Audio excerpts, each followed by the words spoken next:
Okay, hello guys. In this video I'll be showing you guys how to send your data gotten from the field straight to the office. You can do this by using the Gmail option. In this video we're going to be showing you how to simply do that. It is also important to note that while doing all this, your controller must be connected to your receiver.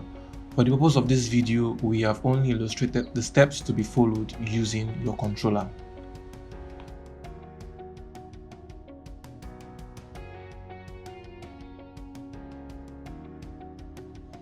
So we have all our points stored in our controllers. You can check them out by clicking the elements.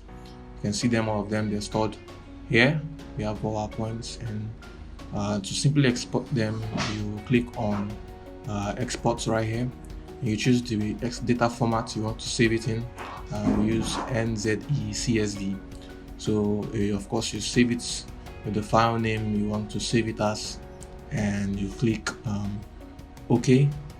Okay, there you overwrite because we have a file already stored as practical. So you can click share. You see the options for using Bluetooth and other. We click on Gmail, and you can simply, this is my Gmail here, we can simply input the Gmail, the email address you want to send it to. So office one is the geoso@gmail.com. So you click that and you input the subject name, and yes, we print our subject name. So we say site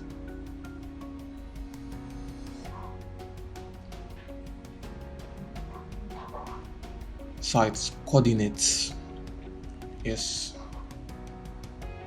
and you can see the file is attached there in CSV file format.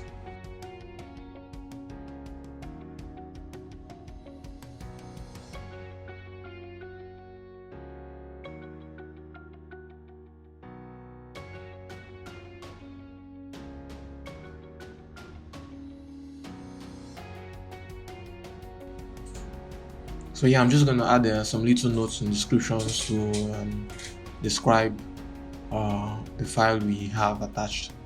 So after that, once that is done, you can simply click the send button and your file will be successfully shared. So that's it. It's basically very simple to send data gotten on the field to the office. Thank you. Thanks guys for sticking with us. If you liked the video, please do well to drop a like and a comment on what you'd like to see in our subsequent videos. Also, don't forget to share. Please be kind enough to follow us on our different social media platforms. See you next time.